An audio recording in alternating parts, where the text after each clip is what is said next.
And we are live. Welcome back to the Content Swap Podcast. You are joined by You Parker. mean Spooky Swap Oh, Podcast. my... Whoa. Spooky Swap. Spooky Swap. Whoa. We've been hijacked by Spooky Swap. By the ghost and the ghouls. Ooh. Welcome back to the Spooky Swap Podcast. This is a podcast in which we set a theme for every week of the month of October and discuss films that fit that theme. Or not even films, just content. Yep. Woo! Anyway, this past week we did Vacays Gone Wrong. Vacays Gone Wrong. So looking forward to that. I hope you are. I said that really weird, but you're joined by Parker and Aaliyah. And yeah, I've already explained what this podcast is going to be. So before we dive into this week's Spooky Swap picks, go ahead and provide a little update. What's new with you this week? Not a lot. I finished crocheting this sweater that I've been working on for probably like 3 or 4 weeks now. And I'm pretty happy with how it turned out. I made some mistakes, but overall it's still a good looking sweater. And yeah, it's been pretty popular on Instagram, which is nice. Great. People like it, which is nice. Nice. Support that. Yeah. On top of that, in terms of content wise, because really I've just been throwing on whatever in the background as I've been working on this sweater. So I started watching the David Beckham documentary, which has been very interesting. And I don't know. I never followed David Beckham's career. I'm not a big football person. And for Americans out there, I'm talking about soccer football, not football, which you should know if you know who David Beckham is.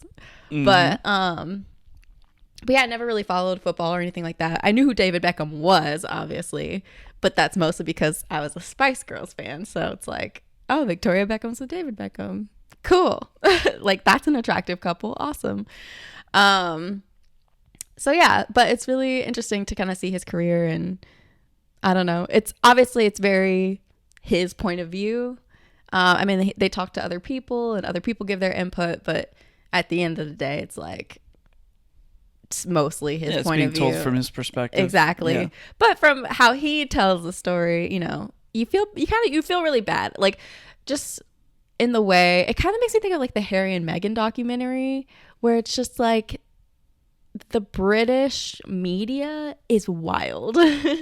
And it's anything goes, even if that's really, really harmful. And maybe that whole character in Spice World, when we watched it, where the paparazzi was trying to spin every little thing they say into being problematic, was a commentary on the British media. But in this situation, it wasn't even just media, it was people. Everybody was horrible. Was horrible to him for I guess messing up the World Cup or whatever, which yes, I get you would be really sad if your team lost in the World Cup, because that's a really exciting thing. People love their football. Yeah, but for a whole season after that, death threats, things like that, yeah, just complete harassment. When I was watching Narcos, yeah, which is, a dramatization of real events about Pablo Escobar in Colombia, they highlighted that some of Pablo Escobar's men killed a Colombian soccer player just because he missed a goal. Yeah, it's that intense. Yeah. He was receiving death threats. They're saying all these horrible things about Victoria, which I'm leave her out of this. Well, the whole thing is they're she's a distraction to him, yada yada, which I'm he's a grown man. I think he can handle dating somebody and playing soccer. I mean, he's an athlete. He's allowed to have a life outside of the soccer field. Literally. The football field. Right. It's crazy. And that lasted for a really long time. And it's insane. So I was wow, I did not know all this happened in his career. So it's been interesting to learn about him. So you recommend it? Yeah. All right. And it's a multi-part series, right? Yeah. I mean, you can pretty much breeze through it. Like I said, I just kind of sat and just crocheting while I was doing it. 4 episodes? I don't know if it's 4 episodes. I think around 4 episodes. Around 4 episodes. How long is each episode? I want to say they're like probably 45 minutes or so. And where can the good people watch it? On Netflix. There you go. Yep. Last thing I'll mention is we watched A Train to Busan. So A Train to Busan? Yeah. Did I say Yeah. That was like a filler word. That wasn't a. Yeah, we watched Train to Busan last night. So real quick, if anyone's curious of everything that we watched this week to fit the Vacays Gone Wrong theme, we watched Cabin Fever, Jaws 3D, which are the 2 that we'll be talking about on this episode. I also watched Evil Dead 2. We watched Snakes on a Plane. We were supposed to watch Old. I wasn't in the mood for it, so I never got around to it. We watched Taken, and we watched Train to Busan. And I was really excited. Of all the movies for this week, I was really, really excited to watch Train to Busan because so many people have just like raved it, hyped it up. Like, you gotta watch it. You gotta watch it. It's so, so, so, so good. Gotta watch it. Gotta watch it. Gotta watch it. So I was ready. I was like, yes, blow me away. I'm ready for it. I don't really like zombie movies, but I'm ready for it. I watched it, and yes, I did really enjoy it. And I thought it was a great zombie movie. I will say, though, I was disappointed. Well, I think anything that gets that blown up and overhyped is going to disappoint you. Like, no, not necessarily, because everyone raved about Parasite, and I think that was something that kind of blew me out of the water, because it was just something so... Just like it was something so different. And well, if you go into watching a zombie movie, you go into watching Train to Busan expecting to get like Parasite level quality, you're gonna get disappointed. Well, everyone's raving about it, and so I'm like, because it's like you said to me earlier that it was one of, if not your favorite, yes, zombie movies. Yes, if you were to tell me what's the best zombie movie you've seen, I'm gonna say probably Train to Busan because it was a great zombie movie. Mission accomplished. Yes. What I'm saying is that's where the hype level was. Yes, it wasn't the next Parasite. I think level hype. I think like nowadays when something is hyped, like my expectations are met when it's something that I feel is so innovative, so different, something like Parasite or like Squid Game, something like that, where it's just like something that blows you out of the water. I didn't think Squid Game was that innovative. Really? Yeah, because Alice in Borderland basically did the same thing. I never watched Alice in Borderland. So I mean, Squid Game is better than Alice in Borderland, but like I wasn't like I didn't watch it going like, oh yes, this is quite a novel concept. But exactly, but you get my point, right? Because like that hype did it, like your expectations weren't met with that hype because it's something you've seen before. So like your expectations. I mean, I still love Squid Game. I mean, yes, I binged you loved it faster than Alice in Borderland, but I didn't consider it innovative. Sorry, innovative. Right, you loved it, but were your expectations met? Like when you, after hearing all the hype, were your expectations met, or were you like, oh, I enjoyed this, but it didn't really meet my expectations because it's something I've heard of before? Yeah, it met my expectations. Really? Okay. Well, Squid Game, it met my expectations. Yeah. Okay. Well, for me, if there's hype, then I'm going in. If there's hype, I'm going in with the expectation of this is something innovative. This is something new. This is something people haven't seen before, or else why would they be talking about it? That's kind of like how I approach things.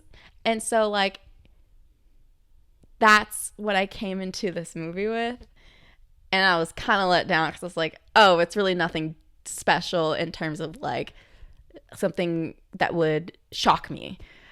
I mean, I've never seen a zombie movie on a train, and I think as far as like how making a zombie movie that takes place in or around a train and the train system goes, I don't think they could have done a better job. I think they could have been very lazy with it, and they said, no, we're going all the way with it, and I think that's what makes it good. Like if we compare it to Snakes on a Plane, zombies on a train, snakes on a plane, Zombies on a Train was much better. They did so much more with the concept than Snakes on a Plane did with that concept. Sure. But just changing the setting of a movie isn't shocking me, you know? Just putting it on a train and doing that well isn't shocking me. It's just doing something well. It's me going, cool, this was on a train. Awesome. Yeah.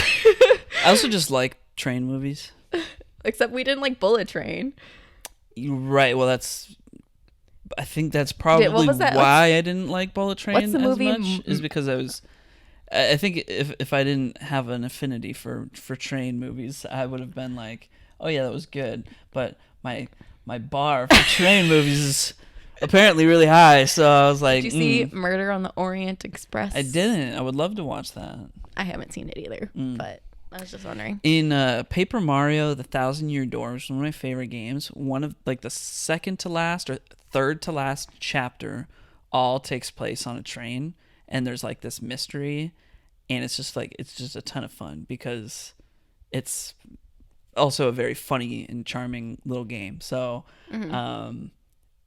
it's just like when you throw a train mystery into things, it's just a good time. I really liked Snowpiercer. That's a neat film.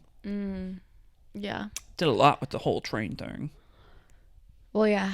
Anyway, trains aside. Train to Busan, you liked it. I you liked weren't blown away by it. Yeah. I would still give it like a 5 out of 5. Oh, well, what the heck? Okay. All right.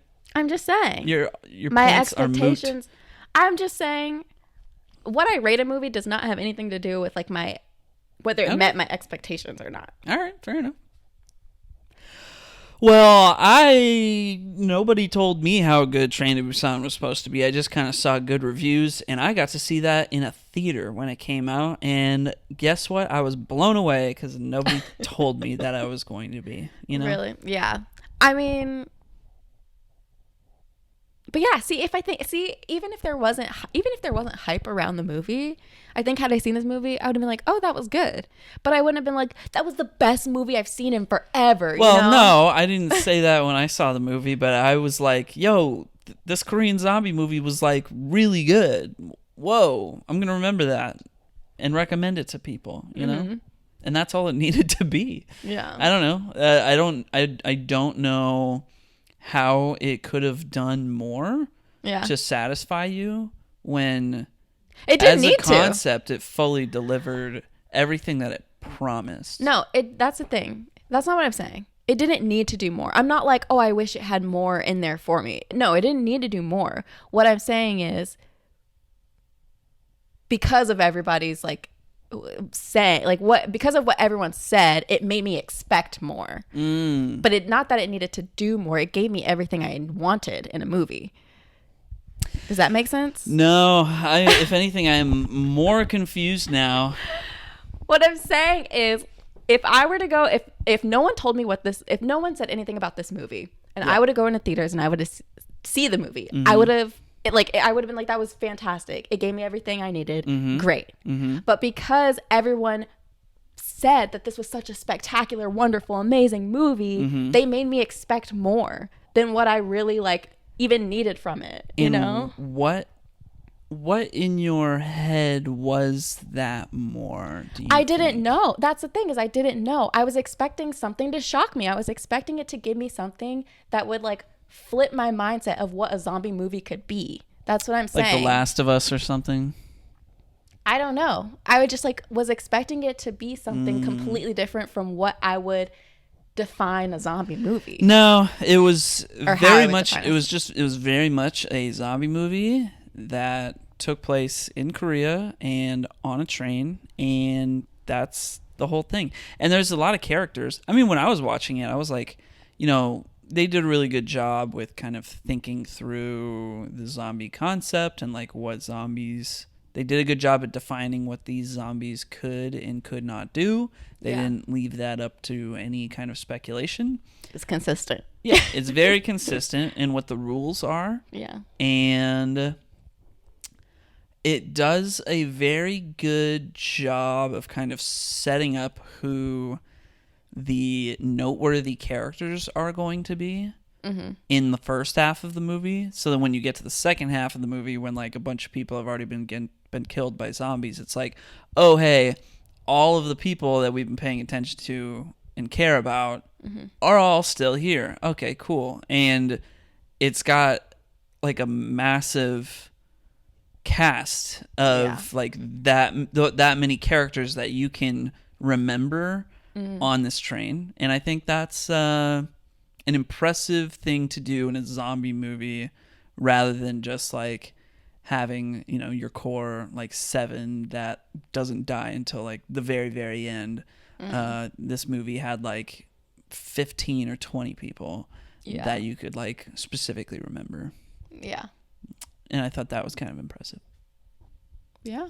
Fair point. Yeah. You're saying realistically the number is like 10. I was like, I don't think it was that many people, but yeah. Yeah. No. All right. You're pitching it like as if I said I didn't like it. Well, you know, yeah. Like that's not what I said at all. Yeah. I said enough. I loved it. Okay. All right. Anyway, yes. Registered. Yeah. Got it. All right. Well, anything else? Any other updates? No, that's all for me. Well, I mean, I like that we talked a lot about Train to Busan because last night when we were watching it, I was honestly like, you know, I wouldn't be mad if we just talked about this instead of our actual movies. Yeah, this week was a rough one. At least my movie, Jaws 3D. We'll get to it in a second after I'm done with my update. But I was like, oh man, there just feels like a lot more that we could say about Train to Busan. But anyway, as far as what's going on with me, you know, not nothing too much, just working and all that. Content wise, I'm playing that RPG Sea of Stars that I mentioned. I'm enjoying it. I decided to write a review for Spider-Man Miles Morales because Spider-Man 2 comes out in a couple of weeks, which is those are all video games. And the same studio, Insomniac Games, they came out with a Ratchet & Clank game called Ratchet & Clank Rift Apart back in 2021 that I owned a physical copy of because my brother got me that copy discounted. So I already owned it and was like, hey, you know what? Let's just play some more Insomniac games because they do a really good job with high fidelity storytelling in video games. So I always really liked Ratchet & Clank Up Your Arsenal on the PS2 back in the day. So I was like, yeah, let's pick up Ratchet & Clank. So far, I am thoroughly enjoying it. I do have some criticisms of it, but nothing too intense. It's a pretty well made game. So I'm enjoying that. I'm not that far in it, but it's just kind of quirky and humorous, and it's got a lot of weapon variety, which is a staple of that franchise. So not disappointed with it at all. And yeah, those are kind of the only games that I'm playing. And I don't really have any other content in which to really comment on. I am trying to go through a review thumbnail redesign. So I'm working on that right now.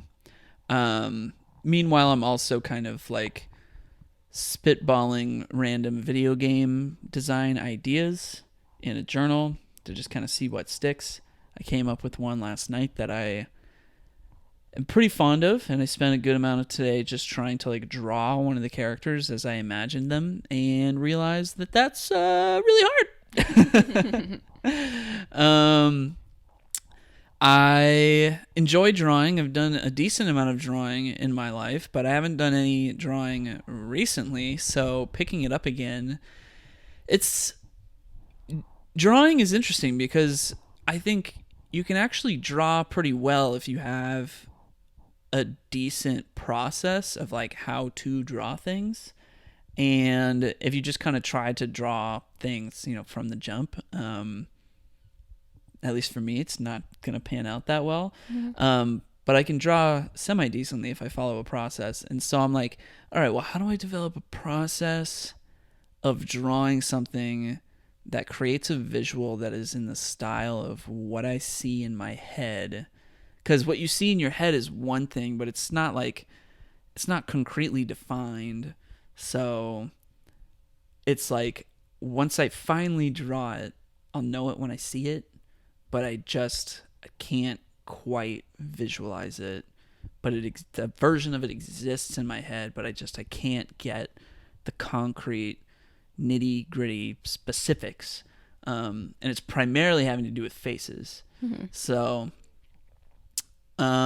figuring that out, but it's a process and it's kind of fun. But it also chewed up like half of my day just trying to draw one character. So I think you need to, and maybe you've done this already, but I feel like it would be helpful to like have a board of, and I already mentioned this to you, but like an inspiration board. So like when it comes to faces, well, what are characters' faces that you like?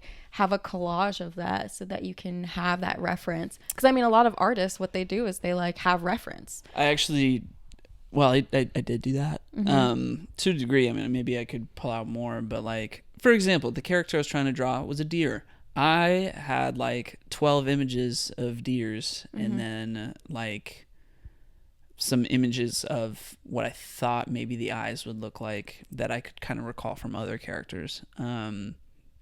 So I did use that stuff as reference to try. What do you mean that you could recall from other characters? Just because like one of my struggles with drawing the face is that I think it's the eyes. I'm very like the eyes. I think the eyes are so important when it comes to drawing a character because it's how they emote. It's how they, it's how they show emotion, and it affects how we connect with the character. Mm-hmm. And I'm trying to avoid just doing black oval eyes because I know that'll be easy. Mm-hmm. But I'm also like, I feel like there's a version of it in my head that is actually like detailed, like white eyes with black pupils, but I don't know how to visualize that. But I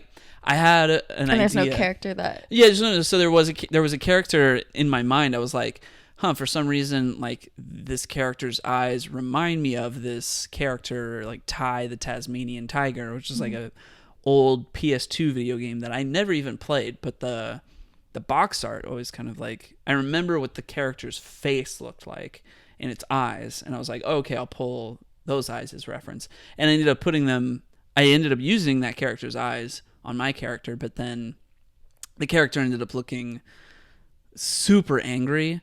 And the character is supposed to be angry, but it's supposed to be more like uptight and kind of like fed up, mm-hmm. being somewhere where they don't want to be. Mm-hmm. But instead it came off like really threatening and almost hostile. Mm-hmm. So, I'm figuring that out. Mm-hmm.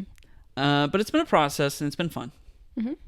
And we'll see where that goes because that game idea concept, which I will not speak into the ether yet until I have really figured out what it is and planned it all out and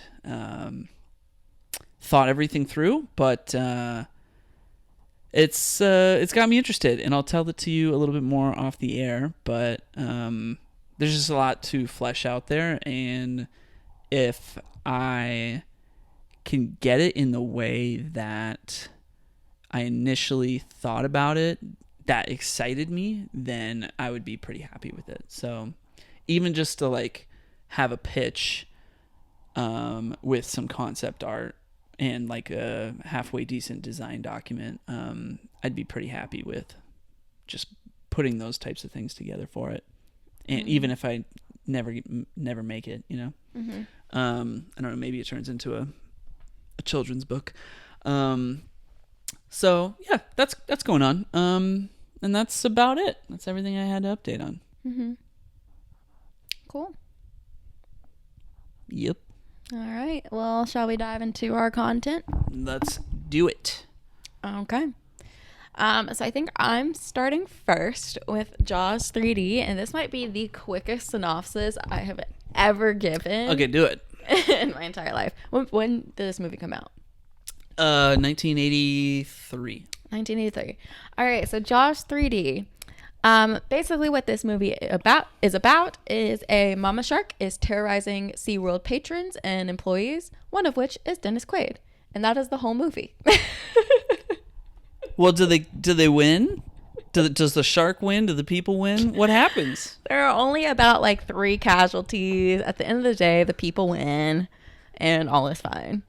The shark explodes, right? Yes, the shark does indeed explode. I was actually trying to remember this earlier. I was like, how did they even kill the shark in this movie? Because I could barely remember. With the with grenade. A hand grenade. Yeah. Yes. So how did a grenade get into the shark's mouth? The shark swallowed a man who was holding a grenade. A grenade. A grenade. I know my speech is a little off. And who today. was this man that had a grenade at SeaWorld? Some jerk who was like a photographer.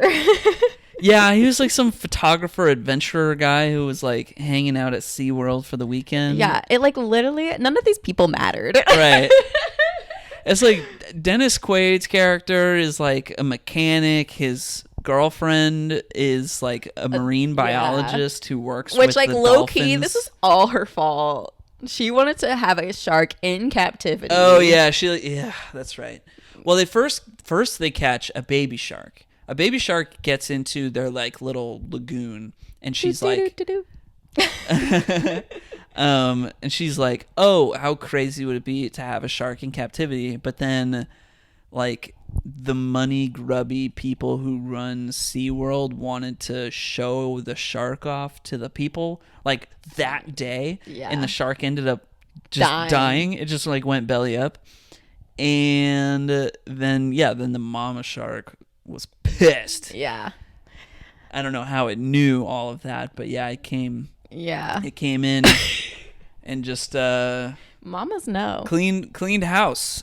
Well, no, actually, it would have been more fun if it had cleaned house. It only killed like 3 people. Yeah, this movie was so incredibly boring. It was so dull. Yeah, I did not care for one character. The character I cared for most was this poor woman who was like trying to keep some of the SeaWorld patrons calm, who were like trapped in like one of those like water tunnel things that you walk in at an aquarium. And I was like, girl is doing a fantastic job, like give her a raise. Like she was the only like character, a nameless character. I know, and she was the only one that I cared about. I was like, wow, she is really like doing great at keeping people calm, at being calm herself. Like fantastic, they trained her well. And yeah, she's like the person I remember the most. Everyone else, I don't even remember Dennis Quaid's name. I don't remember anything about this movie. Yeah, Dennis Quaid's character is supposed to be one of the sons from the original Jaws. It's like these 2 brothers who are the sons. Two brothers who are the sons of like the main character from the first Jaws movie. Yeah. Apparently, those 2 characters are the only characters that are in all 4 Jaws movies. Wow. And they're played by different actors people. in every single one. Oh my gosh. Yeah, and one of the brothers has like real deep trauma with water, and this girl keeps like pressuring him to get into every body of water possible, and she ends up getting attacked by a shark. And I mean, I don't wish harm on anybody, but I was like, Dang. I was like, She got like a little. She was fine. Like deep cut, but nothing bad. Yeah, she's got a little nibble. Yeah, she was okay. But yeah, there was not enough shark attack. It was there was not enough casualties for me. Yeah. We barely even, when the shark was attacking, you barely saw anything. Like you can barely see anything. Yeah, I did read a note about like the animatronic shark that they used was like 10 feet longer than the sharks that they used for the first 2 movies, but I think it wasn't like a fully complete animatronic, so they could only get like bits of it. Oh in the my shots. gosh. Yeah. Whack. either come correct or don't come at all. Right. Like, what the heck? Yeah, it was just a mess. I will say, like I said, as I mentioned in the title of the movie, it's 3D. It wasn't like 3D for us, but it wasn't. Yeah, we didn't watch it in 3D, but with the shots, this is what I was talking about last week. Yeah, when it's a 3D shot because everything has this weird little black outline around it, and it just looks so strange. Like, it looks like stickers pasted on like a backdrop. And that was entertaining, I will say, because there's some just like really weird shots. My favorite shot is the one where the shark is at the very end of the movie. The shark is slowly coming in towards the glass, and the glass is like underwater, right? Like they're in this like deep sea base that I guess is at SeaWorld, which was also a whole like, wait, what? Yeah. But the shark is slowly coming towards the glass. And it's got the black outline that's just different from the background. Yeah. And then the glass just shatters and it's so weird looking. As soon as it bumps the glass, it's like a stock glass shattering effect, you know? Yeah. So good. Terrible. That's probably the best part of the movie. It's so terrible. I wrote down my favorite 3D shots was that, and was like they have this like little yellow submarine that's like they're going down to fix like a gate or something like that. Right. And just like seeing the submarine like going through the water was just like really weird. So those were interesting. But other than that, it was just like this was like I love a good bad shark movie. This was a bad shark movie. Yeah, in my memory it was better. Honestly, I was going to say the same thing for Cabin Fever, which we'll get to later, but that's kind of the theme this week was in our minds, it was better than we remembered. Right. Yeah. So, yeah. But that's really all I have for Jaws. Okay, well, this movie's bad. It's got like a 3 point something on IMDb. Yeah. Very, very low. Yeah. The lead actor of Jaws 1 was also in Jaws 2. He was originally supposed to be in The Deer Hunter, but he pulled out of being in The Deer Hunter, so he was contractually obligated to act in 2 movies for Universal. The first of which was Jaws 2, which he didn't even want to do. And he knew since he was contractually obligated to give the studio one more film, he did not want to be in Jaws 3 so bad that he made sure he was cast in a completely different movie to make sure that they couldn't even ask him. He would be unavailable. Oh my gosh. Yeah. And good for him, he was not in the movie. Yeah. Smart move. Yeah. So the movie was originally not going to have as many 3D effects, but of course, as it goes, the executives pushed for more 3D effects. More 3D. Yep. It did make $13.4 million on its opening weekend, and it had the highest grossing 3D movie opening gross until it was dethroned by Spy Kids 3D. Wow. Spy Kids 3D made $33.4 million, so the bar seemed to be pretty low with Jaws 3D. Supposedly, this movie was part of like an early mid-'80s fad where everybody was making awful 3D movies and kind of cashing in on it, which made me kind of wonder, hey, when did the first 3D movie ever actually get made and come out? And what would be your guess? As to when? Yeah. Let's see. This was the 80s. I feel like it has to be. Wait, when did this movie come out? 83. 83? Oh my gosh! I can't even imagine like 3D movies in the 70s. I feel like it had earliest like late 70s. Okay. All right. Good guess. Wrong, very wrong. The first 3D movie was called Power of Love, and it was made in 1922. What? Yep. How? Just, effects. They like throw things at people. No, it's a film effect that people can do, and then they used red and green glasses. Yeah. And it worked. I feel like 3D, and I feel like in my mind 3D is way more advanced than it actually is, and so like it's just hard for me to like conceptually be like, I don't know. It's a gimmick in filmmaking, and I'm not sure why we still pay to watch movies in 3D. Okay. It's better these days than it was, when like Spy Kids 3D came out. Like, thank God we don't have like red and blue lenses anymore. But yeah. You cannot say a word because I know. So anti 3D, and you're like, we have to see Avatar in 3D. Avatar is the only movie that's ever. My main conceit when it comes to 3D movies. If it's Avatar, we have to go see it because I know they're trying to push the envelope on visual effects in 3D, and it's like the only movie that is made from the ground up with 3D in mind for the experience. So, yeah. Whenever a new Avatar movie comes out, we have to do 3D because I was so blown away when the first Avatar came out and I saw it in 3D in a theater. That movie theater was so packed. I saw it with my family and we didn't even sit next to each other. That's how busy that theater was. But I was just sitting there all by my lonesome with my 3D glasses on, and I was like, ooh, 3D, and I was like, oh my God, that was real. Oh my gosh. 2009, baby. And it's such a long movie, too, to be watching in 3D. Whatever. We have got to clean our fan. I keep getting distracted by how dusty it is. Well, now the people know.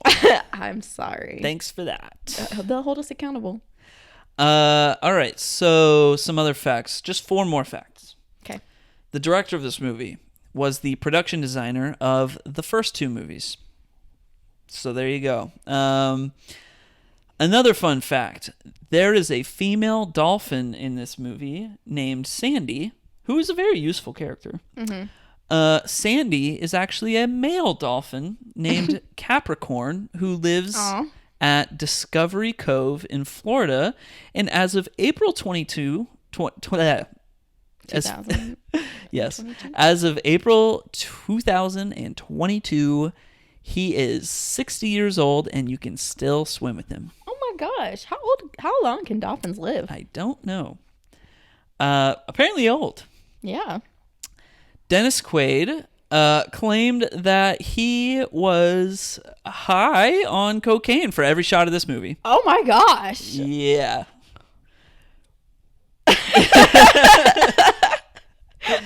I am shook beyond words. Yeah, no, in like the note said in a later interview, he said that he was using copious amounts of cocaine at this time, and that for every shot that he is in, he is high.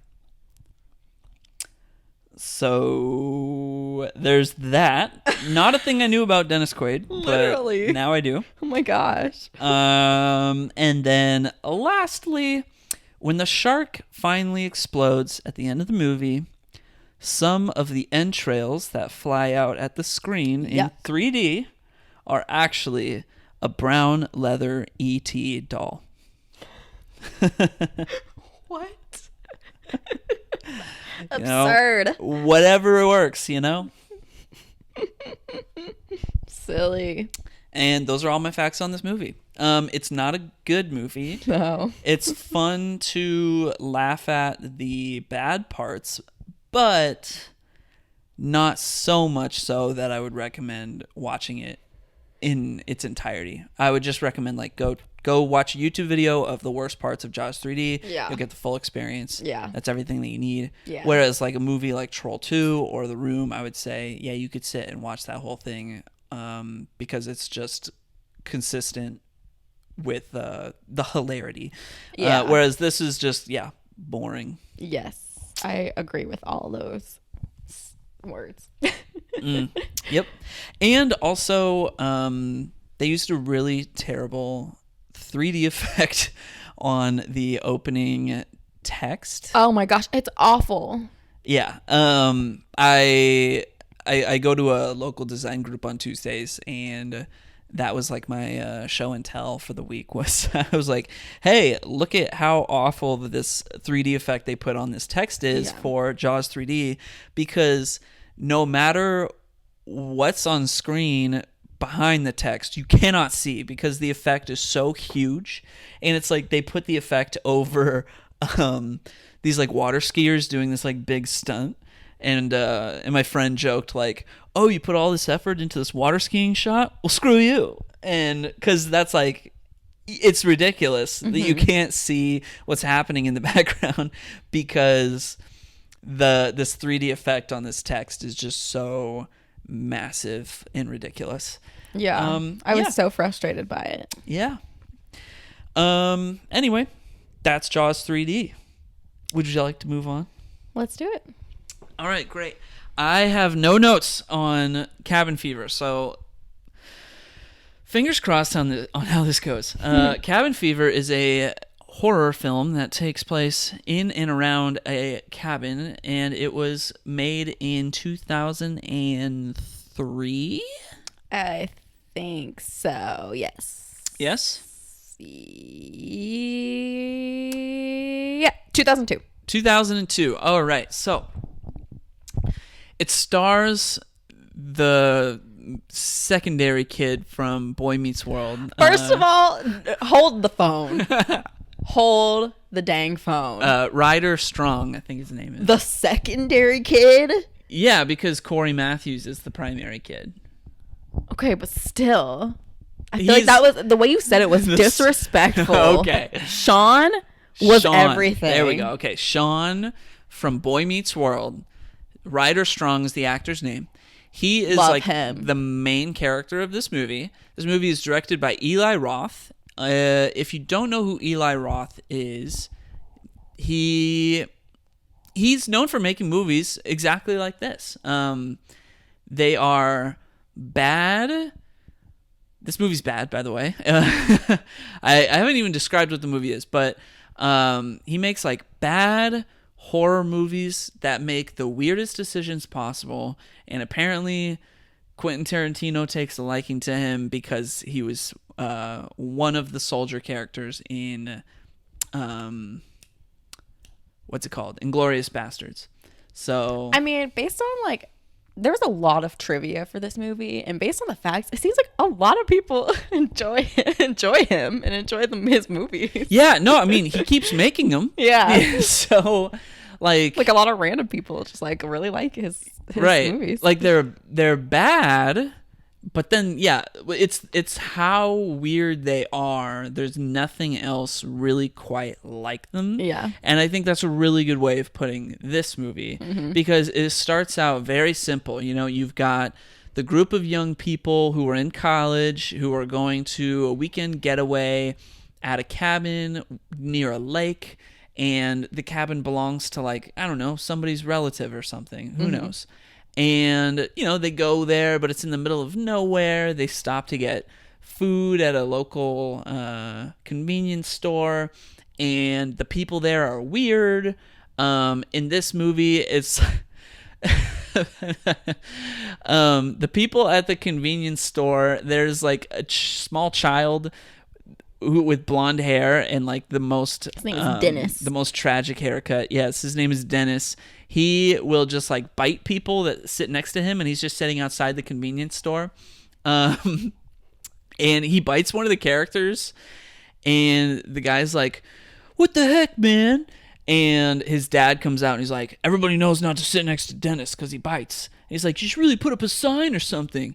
And then later in the movie, when we come back to like Dennis, there's now a sign in behind him that says, like, don't sit next to Dennis, he bites," which is like the funniest little detail.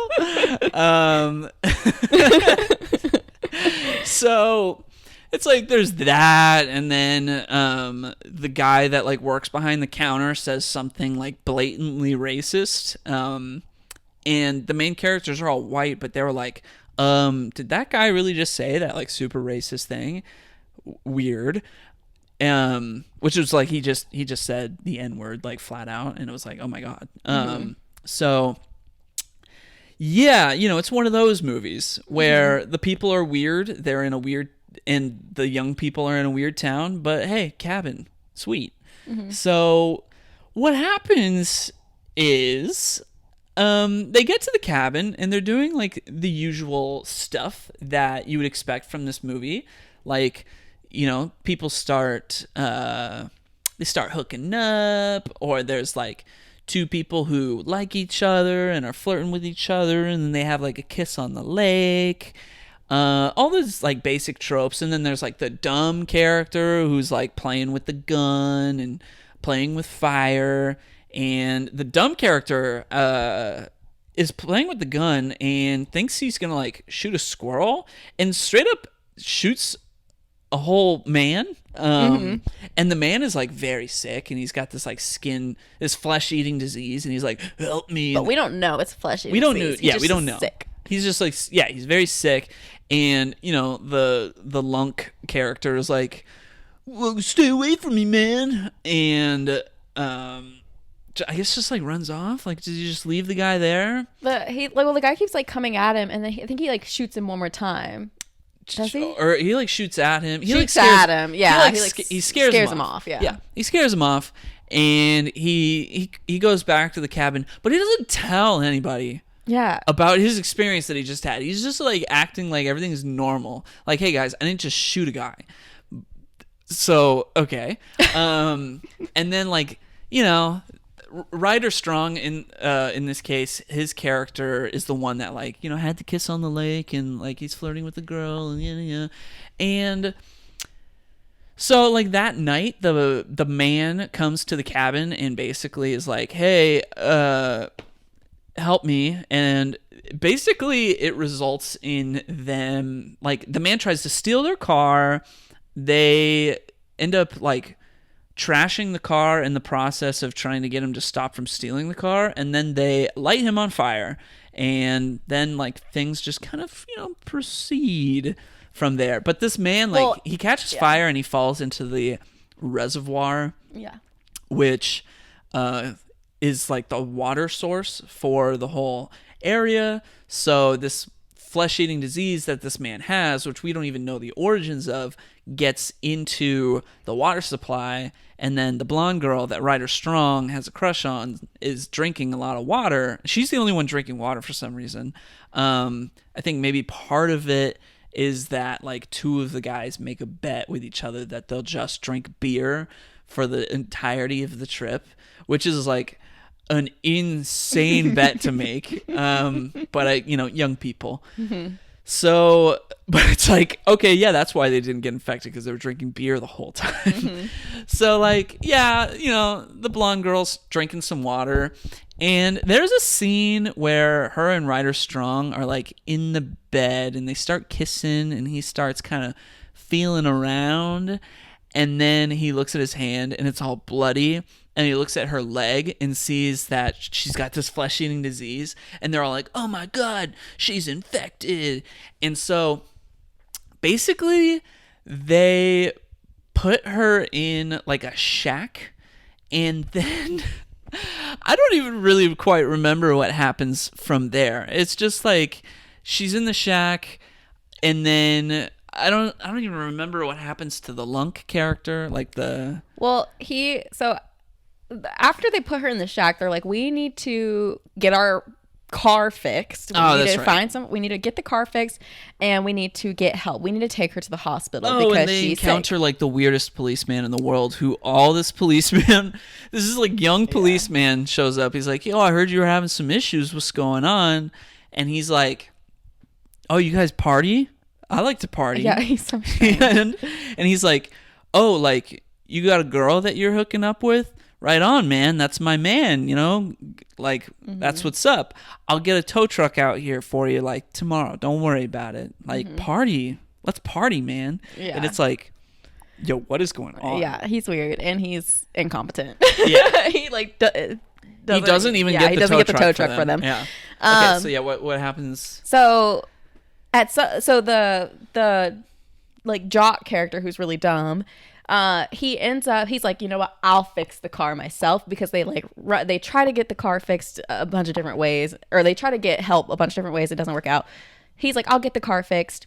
There's also this dog that keeps bothering them and keeps barking at them, and so they're trying to keep the dog from like basically eating the blonde girl. Right? Yeah, from eating the blonde girl. So he works on the car while there's another guy who watches for the dog.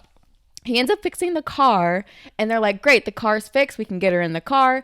The blonde girl at this point is like real sick. She's like throwing up blood. Yeah. But also our dumb character is also sick, because he starts to cough up blood. He ended up getting sick. So he's like, uh-oh, I got it too, but he doesn't want to tell anybody. And so he's like, put her in the car, I'll drive, put her next to me, it's fine, everybody else get in the car. One dude's like, I'm not getting in there, I'm not trying to get sick. Yeah, the Bradley character, like, I don't even know his name, but he's just got the long blonde hair, and he's like, he was in the couple that was already hooking up like right as soon as they got there. Yeah. And he's like, he just like does not want to be around anyone. He doesn't trust anyone. He's like, any of us could have it. Don't get near me. Don't touch me. Don't breathe next to me. Like, yeah, he just grabs a 6-pack. Or no, he grabs 2 6-packs. Yeah. And then just goes into the woods. Yeah. And just like dips out. He's like, bye, I'm not dealing with this. Until the very end of the movie. But we'll get back to him. Yeah.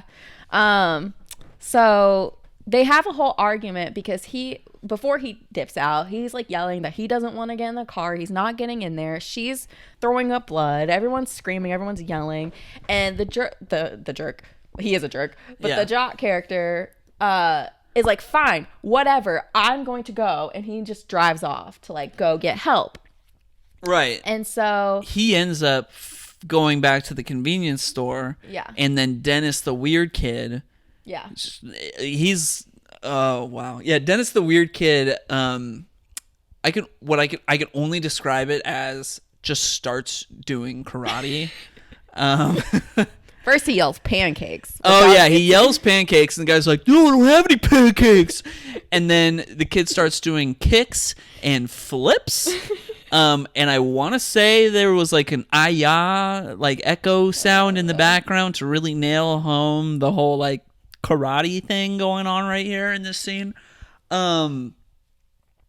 Yeah, it was really weird. And then he bites him. And it's like, oh no, and now he's going to be sick. Yeah, and the convenience store guy's like, what the heck? And he sees that this guy is sick, and the guy's explaining like we're sick, like we need help. And he's like, you now have like jeopardized my child and me, like we're coming after you. So now the convenience store and like the town is after friends. All of these kids. Yeah. And the dumb guy ends up like going back to the campsite, because he's like, well, dang, that was a bust. And also they're after him. So yeah, I mean, do you want to continue from there, or like I mean, basically they're all after they're all after them. I mean, that the people that come after them culminates in like they, like, I don't know, the jock character like hides behind the door of the cabin. One guy opens the door, he shoots that guy, but then also shoots the jock guy.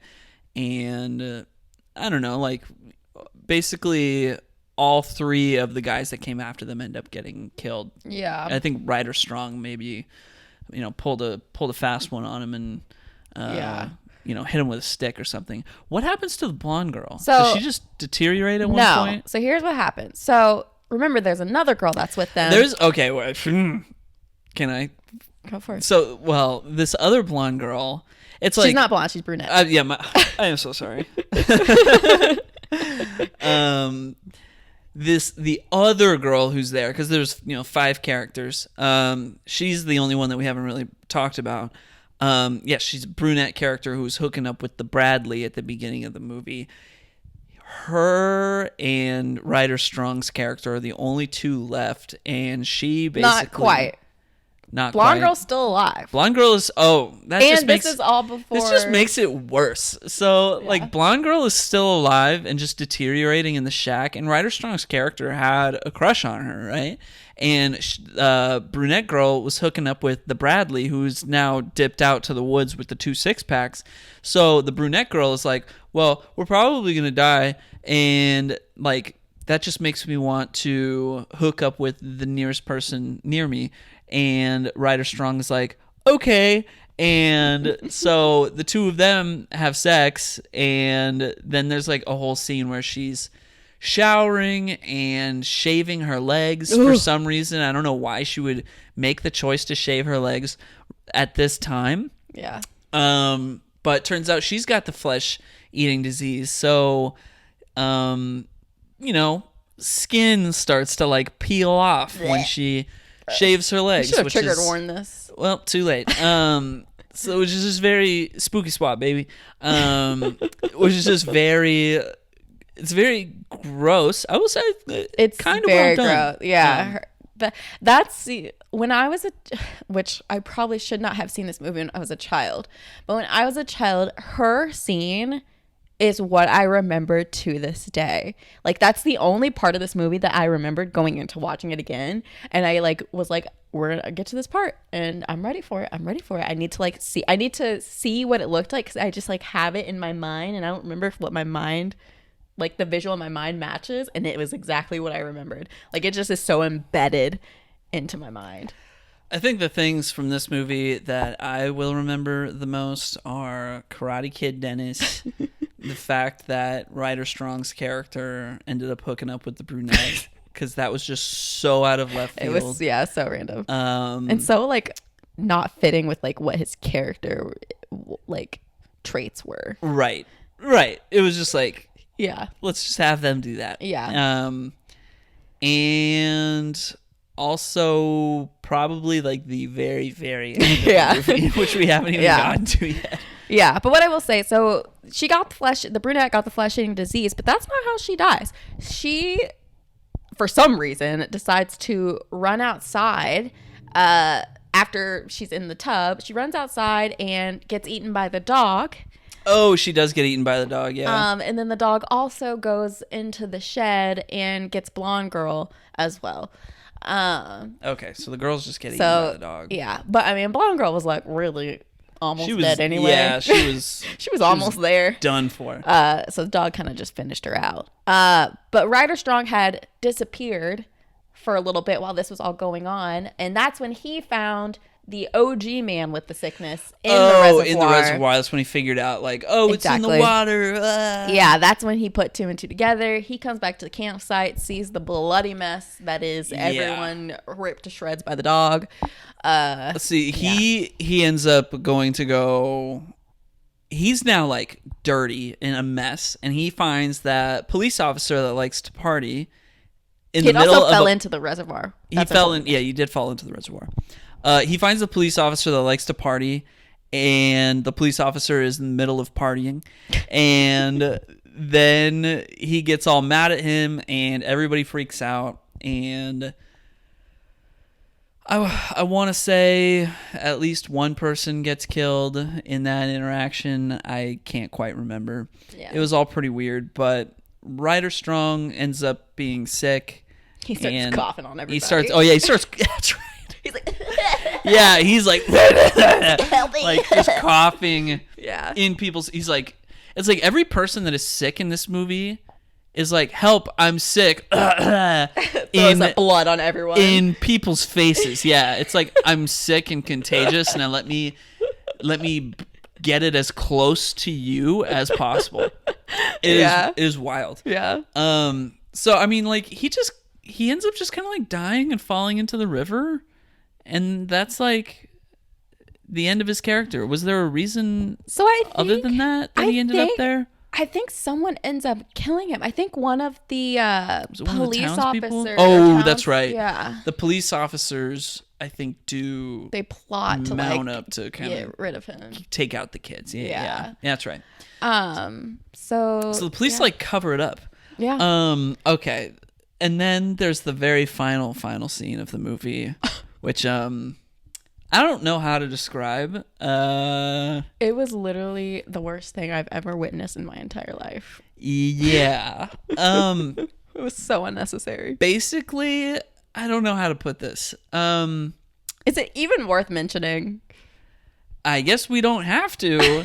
It's just the most out of left field, out of pocket way to end a movie I have ever seen. I guess if you're curious, go check out the movie and you can figure that out for yourself, because it is quite something. Basically, like, just to make it short and brief, the person, and it's like supposed to be like a humorous moment, and so the person who said the really racist thing at the beginning of the movie, they have this scene placed at the end to where it's supposed to be like, oh, he wasn't actually racist, like what he said was taken out of context, and so then it's the scene itself is racist. Like the way that they set it up is very racist. Yeah. And so it's bad. just, it was so ridiculous and unnecessary. Just why did it need to be in there? Who knows? Yeah, so if you want to see for yourself, go check it out, but maybe don't. Yeah.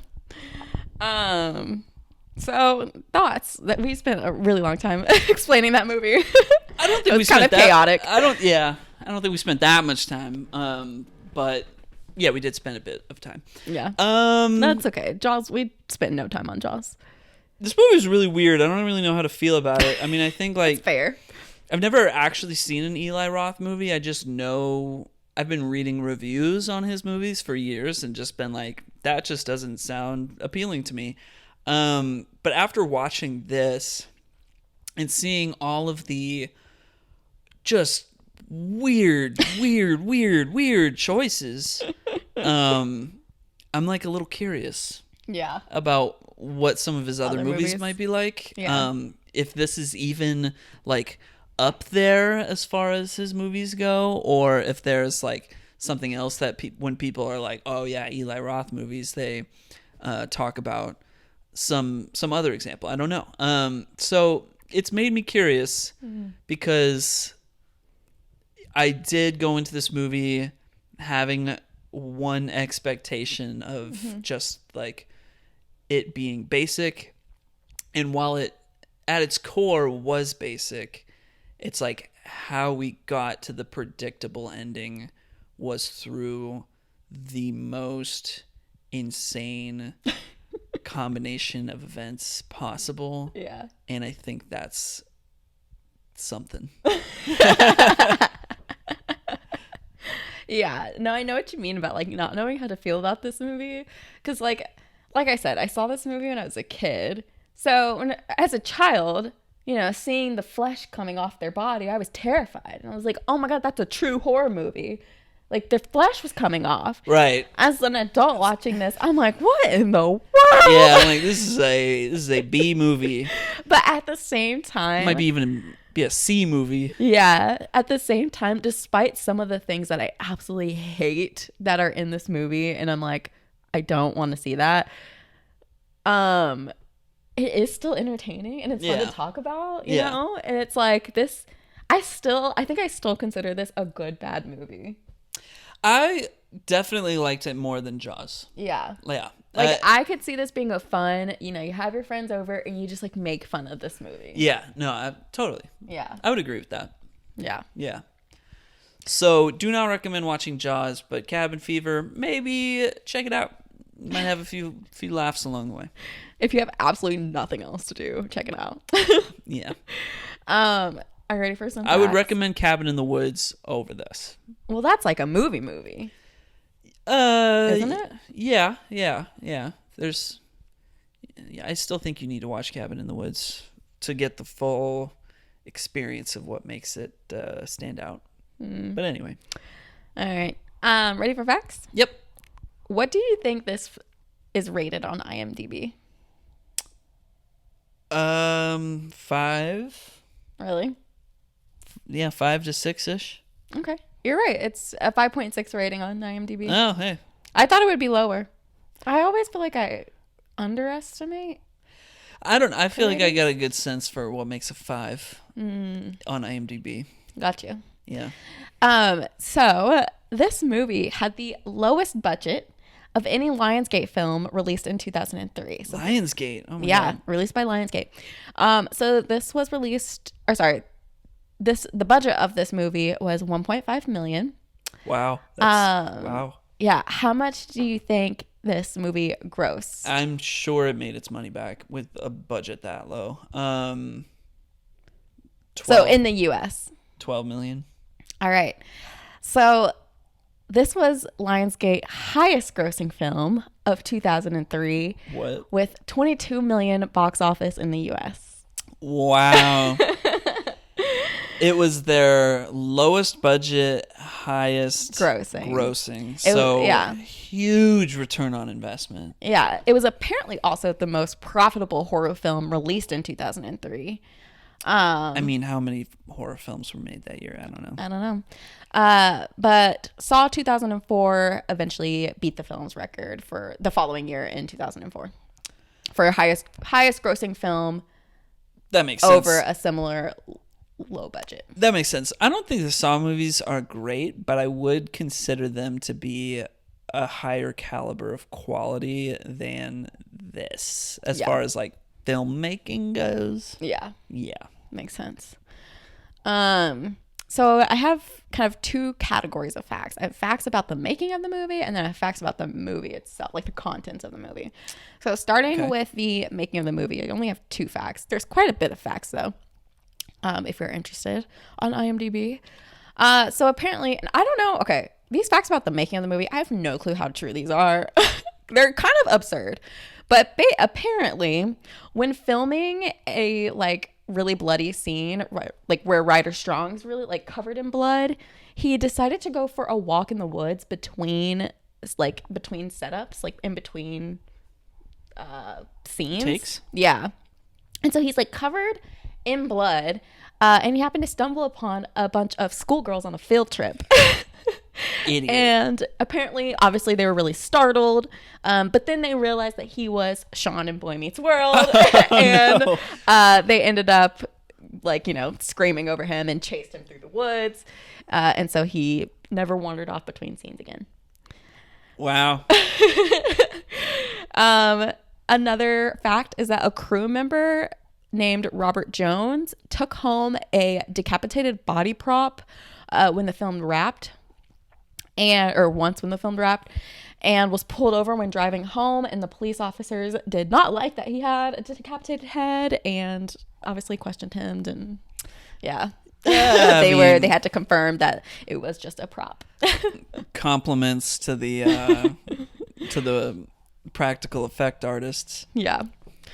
So facts about the movie itself. So this one I had to like really think back, and so I also was thinking, like, as you were giving your description of the movie, but apparently none of the main characters actually die from the disease. And yeah, I was like, that's correct. Oh. That is true. Oh yeah, okay, wait, we forgot to highlight how the Bradley character dies at the very end of the movie. Not the very end, because the very end, we already talked about the very end, but the preamble to the very end. Yeah. Which is the Bradley character comes out, he's been drinking, and he looks around like the campground at the cabin and is like, oh my God, like I lived, because everybody else is dead. He's like, I lived, I made it, I was succeeded. And then the police officers who are trying to hush up the whole ordeal pop out of nowhere and just shoot him to death. Yeah. So yeah, no, you're right. Nobody actually died from the disease. Yeah. My question, the biggest plot hole of this whole movie is, like, if that flesh-eating disease was in the water source, how come it only impacted those at the cabin? How come it did not impact the whole town? That's a good question. But then, like, what they leave on a cliffhanger, because these little kids get some water from the lake to make lemonade and start selling the lemonade. Oh yeah, I forgot about and so that. It's like, oh no, they're passing out that, which, like, first of all, disgusting. They made lemonade with like lake water, gross. But yeah, so it's like, the whole town's about to get the disease. Yeah. So wild. I'm like, none of this makes any sense. Okay, so a fact about this iconic pancake scene. Oh yeah, with Dennis doing karate. Yeah, so obviously that scene is very popular. Again, Dennis yells pancakes and starts performing karate for no reason. And so in the movie, at some point, Ryder Strong's character gets taken to the hospital. And he's like on a gurney, like they're pushing him down the hallway, and he like looks in one of the rooms, and there's a guy in a bunny costume serving pancakes to Dennis, who is also at the hospital. And that's like a little like what? Yeah, it's like a very quick scene. Did you see the bunny? I did. Yeah. But like, wait. Now I'm like trying to remember, like, how did Ryder Strong even end up in the hospital? How did he get out of the hospital? So when did that happen? I think after he like crashed that police officer party, I think they take him to the hospital. Okay. Did the cops pull him out of the hospital? The cops, because remember the cop has a conversation on the phone at the hospital, and the doctors are like, we aren't equipped to handle this. He needs to go to wherever. And the police is like, we'll handle it. And that's when like he's like, you know, and then they just like let's knock him off. Creek. Yeah. And then they like get rid of him. Jeez. Yeah. So yeah. That's like a little weird thing. That's a bad way to go. That sucks. Yeah. So the last thing is there's this bowling alley story that Ryder Strong tells around the campfire to his friends as like a scary story. Yeah. And it's basically about a former employee who like brutally murders his coworkers at a bowling alley. And they like have this like replaying of it, like dramatization of it. Yeah. And it's like really scary. Apparently that was based on a true story about a homicide that occurred in Boston in 1980. Ooh. And so rough. Yeah. In the true story of what happened. So same thing with, basically it's same story. 3 of the people died at the scene. 1 died later in the hospital. And the person who committed the crime was caught and sentenced to 4 consecutive life terms, and he died in prison in 2011. Dang. So that's very scary. And Eli Roth makes a cameo in that whole thing. In the retelling of all of that. He plays one of the employees has like a bald head, and he's the guy with the bald head. Gotcha. So that's all I have for Cabin Fever. Wild. Yeah, crazy movie. Pretty good pick though. Better than my pick, I think. Yeah. I would have preferred to have gone with a different movie in hindsight. You win some, you lose some. Yeah. But yeah. All right. So next week, what is our theme? So our theme for next week is stalkers and slashers. All right. Exciting. And next week there is a Friday the 13th, so we'll get to watch Friday the 13th on Friday the 13th, which is cool. Nice. So go watch Friday the 13th next Friday, or this upcoming Friday. Are we watching the original Friday the 13th? Yeah. Nice. I've never seen it. Have you? No. Nice. I've seen the remake from like 2010. I don't watch any remakes. It's got Jared Padalecki, aka Dean from Gilmore Girls, in it. Yeah. I love Dean. Okay. So do you want to go ahead and assign first? Yeah. So, what was the theme again? Stalkers and slashers. So I am assigning a movie called Sleepaway Camp. And I gotta say, this is also kind of like a so bad it's good movie. Yeah, and I don't really remember it very well, but there is one thing that I remember very, very well, and it's kind of the crux of why I'm assigning it at all. So, look forward to that. Exciting. Yeah. Okay, I am going to assign you a French movie, so hopefully we can find where we can watch it. but it is called He Loves Me, He Loves Me Not. Okay. It's pretty tame. So if you are not into like scary things, then this is a good one. I watched this in high school, like at school. We watched it in my AP French class. So oh, cool. Okay. So yeah, and I really enjoyed this movie. So I'm excited to rewatch it. It's been a while. Clearly, it's been a really long time since I watched it, since high school. Yeah, we should have done like a foreign language film theme. For Halloween? Not for Halloween. I was like, what? That's so specific. Or movies we watched in school. I think that'd be a good one. I mean, I watched a ton of like French movies for class. Well, not even not throw away the whole foreign language thing. Because I realized this one movie that I really liked that I watched in school actually wasn't a foreign language. It's in English, but I really liked it and I watched it for school. I've got like 3 movies specifically in my mind that I could assign. That are all just movies that I watched them in high school. Mm-hmm. And A Beautiful Mind actually was one of those. That would have been a 4th one. Mm-hmm. Dang. Yeah. Shouts out to my high school teachers. Good taste. Yeah. The first time I ever saw Romeo plus Juliet was in school. Same, actually. Yeah. And I was like, this is the greatest movie ever. Where has this been all my life? Yeah. Yeah. No, I have some movies that I watched. I really like The Crucible, which I feel like no one likes. I've never seen it. Yeah, I love it. That could have been a good Halloween pick. We do another witches theme. Yeah. All right. Well, for next week, we've got He Loves Me, He Loves Me Not, and Sleepaway Camp. Yep. Look forward to that. We'll see you then. Have a good week. Stay spooky, and bye. Bye.